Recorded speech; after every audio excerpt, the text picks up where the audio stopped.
For 6 long days in the spring of 1980, Arab gunmen held 26 people hostage in the Iranian embassy in London. Mrs. Thatcher ordered in the SAS. We didn't want them to surrender. We wanted them to stay there so we could go in and hit them. It was what we lived for, it's what we trained for, it's what we wanted to do. The gunmen were threatening to kill all their captives. After the deadline, we will kill everybody here, all the hostages. If you sort of looked into a grave and it's your own, and you've walked away, that changes you forever. Millions around the world held their breath as they watched the rescue live on TV.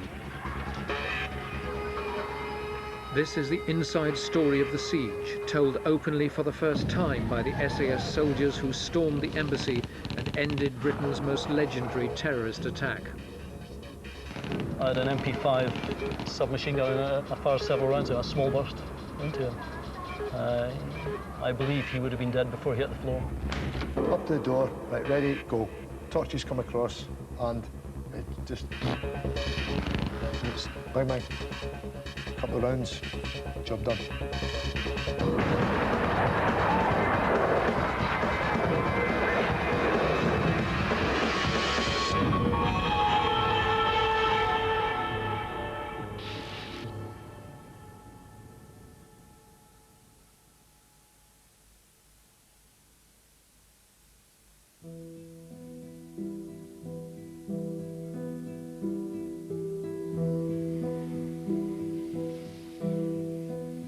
Early morning, and it's another routine day for PC Trevor Locke.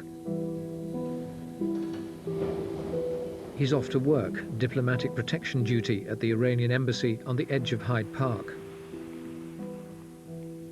He doesn't know that others are also heading for the embassy that morning with guns and grenades.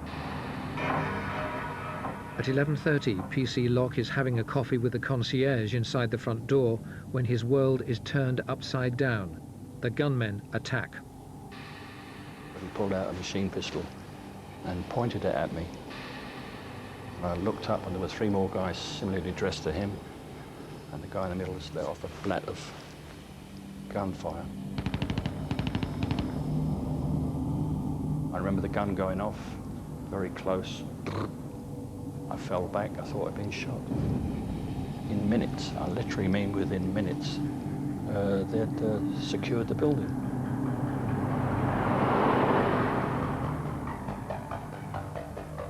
Earlier that morning, 2 BBC staff had left for the Iranian embassy to chase up visas. They're Sim Harris, a sound recordist, and Chris Kramer, a news producer. Both are waiting in the embassy when they're attacked. The terrorists were screaming at us, you know, put your hands up, you know, put your hands against the wall. This little tiny Arabic-looking guy with a kafir on and kind of little bulgy eyes starts to hop around the room with a, you know, with a pistol and with this sort of bright green hand grenade in one hand, which has certainly got my attention. The habit of taking the pin from the grenade and then putting it back in the grenade, and then taking the pin out and putting it back in again. And this is, you know, a nervous tick, but it's an explosive nervous tick. I don't like it at all. Radio 1 Newsbeat. An armed man has forced a policeman on duty outside the Iranian embassy in London to go inside the building. He's now said to be being held at gunpoint. Armed police wearing bulletproof vests have surrounded the embassy building, and ambulances are on hand. In fact, inside the embassy, 6 armed men have taken 26 people hostage, the majority Iranian diplomatic staff, 6 of them women. C-13, Scotland Yard's anti-terrorist squad, moves in next door. John Dello takes overall command.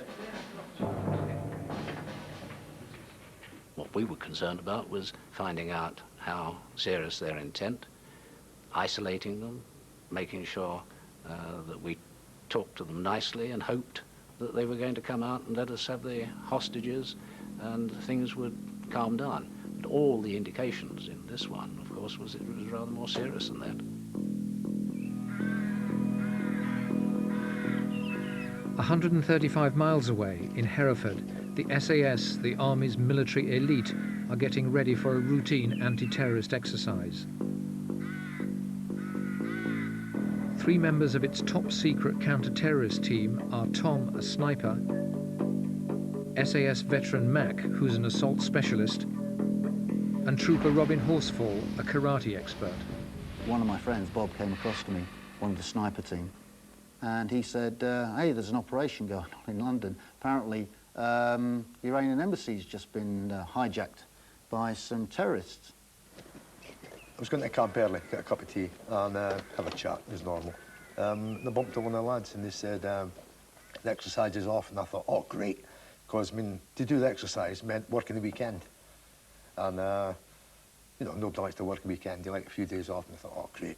And they said, it's for real. And I went, yeah, of course it is, bollocks, you know, I just walked away. We're on pages on different states of readiness, and I was on what we termed first team at the time, and I was called out, so we had a fairly instant reaction time into our camp. And from there we were briefed very quickly, and we were gone from the camp very, very quickly.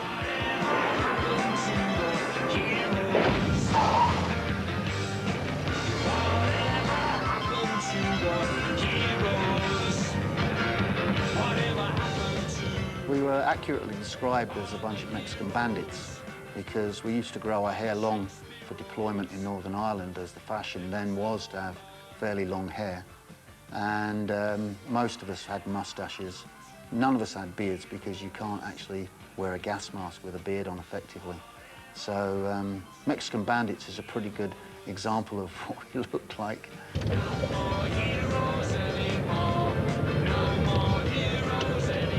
We are trained so many times for that type of thing that when it does happen, it's excitement. You want your training to be put to use, you want to make it work.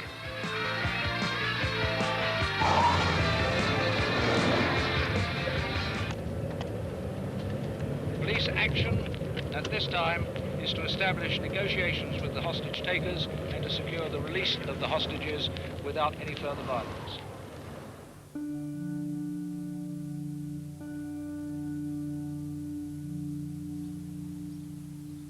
Back inside the embassy, the gunmen search the hostages. PC Locke has a revolver concealed beneath his police uniform. I thought to myself, do I use the gun? These were things were flooding through my head. Do I do the John Wayne bit? Do I start blatting everybody in sight? The old adrenaline was racing, very nervous. It was more a gesture than a search. And then he told me to follow the rest. So there I was, walking up the stairs to the other rooms with the rest, still in uniform, 6 rounds in my pocket, and a gun on my hip, fully loaded. I said, where's the gun? And he just said, I've got it, still. I think that's interesting. Were you reassured when you I was terrified. I was terrified that he had a gun still. I mean, terrified that, you know, that what might happen if they found out he had a gun, or if he might decide to use it.